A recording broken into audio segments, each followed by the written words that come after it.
Chapter 2. They failed. Why? With every possible resource available. Shutting down the projections, blinds rose, allowing morning light to splash over what must have once been a rather handsome face, Grace decided.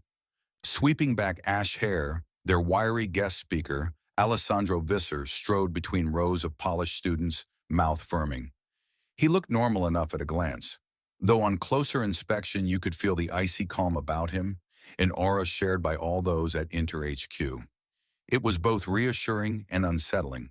Harrow's secondary school was one of the few remaining educational facilities since the Troubles and now sat crowning a London hilltop. Its 16th century building protected a beautiful space-age interior, along with their future, and though she was here often, each visit felt like the first. The very gates of Harrow, like stepping through a porthole, one leading to a place they could thrive. It was a bridge to the stars themselves, to absolute freedom. The morning's lecture was being held in the main auditorium, and aside from the globe, which they used for music, this was perhaps Grace's favorite place in Hydra. It housed powerful VR projectors, and at times it seemed, in this room at least, anything was possible. Right now, VR headsets from across districts were accessing the simulations that Alessandro beamed up, hundreds of thousands of students that this room simply couldn't accommodate in person, were able to join in and observe from the third. Files detailing the Middle Kingdom all the way back from the 18th century to the 21st. A series outlining socio-political, economic, and environmental tensions, as well as technical and weapons consignments across the globe before the Civil War broke out. Moving on, he sped through files detailing algorithms, drone and weapon consignments, which had led up to the Great Fall and the troubles that followed. Last night, Grace had been eager to tear through the information, but now it was their protective dome spanning their once great city that caught her eye. It glittered, framed in sandstone mullioned windows, majestic and sobering. Ailes cast dubious eyes about the room of polished students from the first, none yet having courage to voice their opinion. Despite AI, he began back toward the podium. They lacked intel, Grace offered, voice echoing up to the vaulted ceiling as he spun on his heel. Staring down at this young, freckled face, he waited for her to elaborate. Well, that, in effective application, goes hand in hand, really. She spoke, trundling on as though to herself, through the light mist of sniggers. Didn't you see the data? Download the files? Alessandro tapped the side of his head, glancing to her own Neuralink. She reads, one kid scoffed, watching her blush. Long gone were the days of reading. Data were usually download now, for efficiency, though it surprised Grace to find no disapproval below those clever, skeptical brows. Instead, his gaze fixed on her expectantly. You've considered their AI? Orders and algorithms from the very best? From the very same pool, Grace explained, using each other to refine their code and simultaneously their limitations. Grace surmised, emerald eyes sparkling. He watched this curious girl in an oversized jumper straighten, doing her best to continue under the weight of eyes watching. Not one of them had the advantage because no one had faith to act outside of certainty. Without that, they're dead. And the dead do not rise to the occasion, sir. She could still see the twinkle that sparked, though he swiftly moved on through the current data and open AI systems Inter was now using, comparing them to those shared by the Old Kingdom and their fractured governmental structures. Their global technocracy had risen rather miraculously out of the Troubles. Back home, high up inside their tall and very narrow smart material terrace, her own glittered much the same, watching her little 3D printer. Its retro arm danced over words that took shape, moving slowly, extruding cellulose fibers, sizing materials and pigments, crafting page after page of enticingly tangible thought.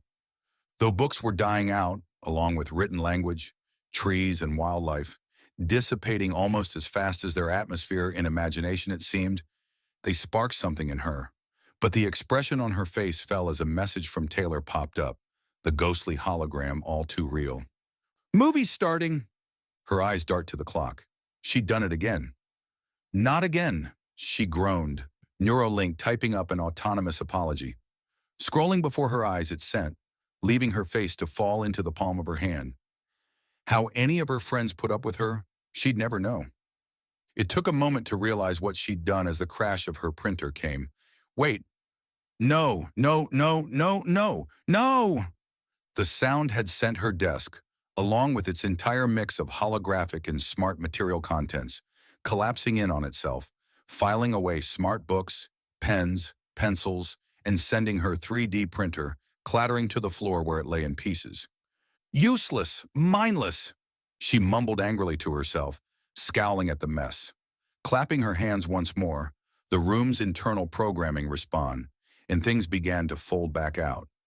Sinking to the floor, she began retrieving parts. If there were another, she could print a replacement and... But as the thought began to unfold, so did her desk, clonking her on the head where it emerged from the wall. She could almost hear Mum as she nursed the bruise that began to swell. We did away with that junk for a reason.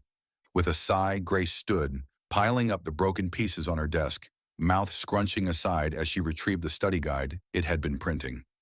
It was mostly complete, missing only a few back pages. Slumping into bed, smart material adapted to where she lay, and soon Newton's laws of motion that decorate the first page blanket her. Here in the first, they had a basic interior package as standard, and it was fair to say it could use some refinement, but it was free and mostly comfortable. In a matter of seconds, the entire contents of the room could clear, leaving only tangibles to clean and tidy, making living conditions far more practical and hygienic, essential given space constraints inside the dome. As far as tangibles went, Grace had one lone shelf containing her most cherished possessions. Staring up at it, she smiled at the small collection of printed books, her succulent, and an old photograph from when she was 12, standing with Mum, Dad, her brother Resnick and Gran outside their old house. Before their move into Hydra, before things fell apart.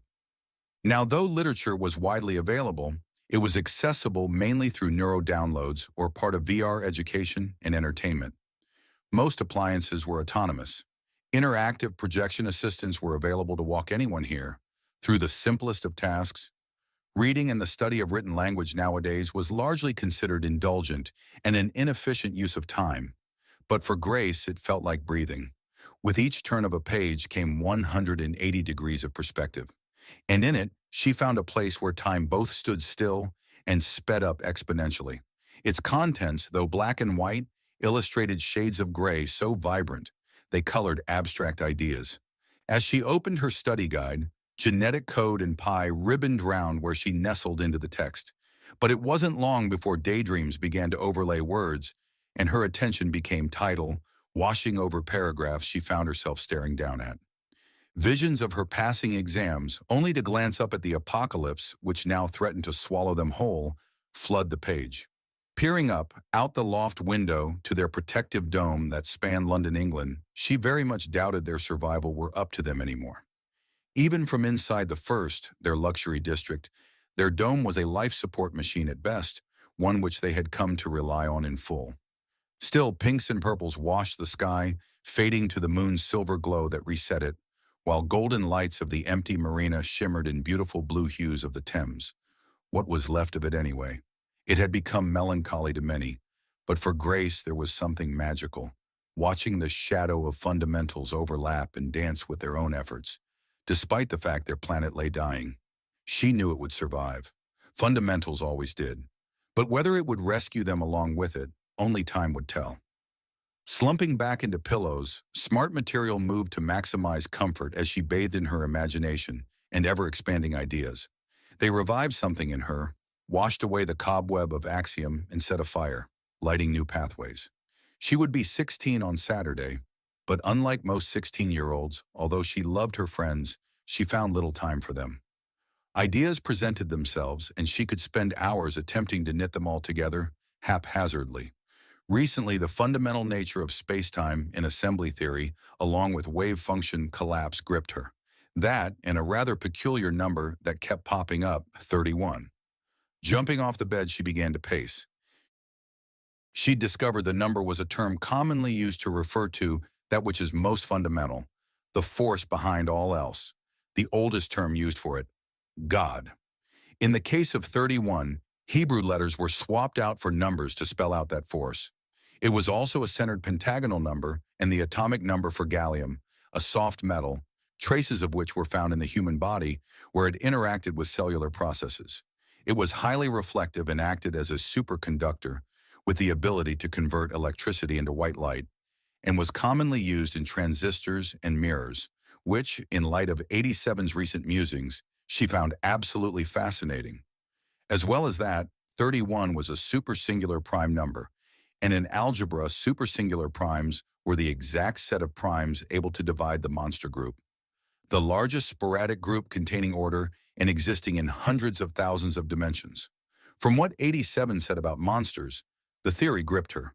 More so, 31 was specifically the 11th prime. She came to a halt as her mind did an about turn-off topic. String theory helped explain wave function collapse and only had 11 dimensions.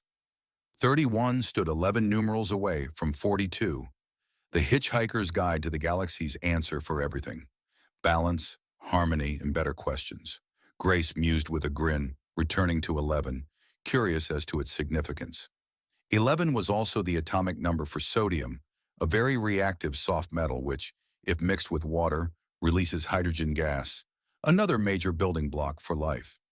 Ironically, hydrogen molecules were ignored when calculating the assembly index on items for computational simplicity, which frustrated her as it seemed to highlight just how far they were from scratching the surface of true fundamentals. Pink lips firmed under her freckled button nose. Having noted her diversion, oh, how she wanted answers to everything.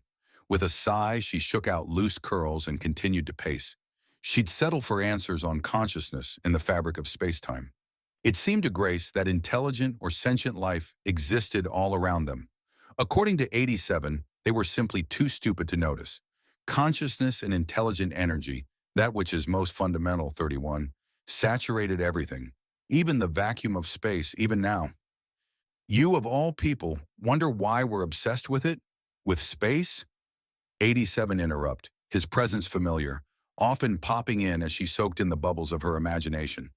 Their unconscious recognizes his space intimately.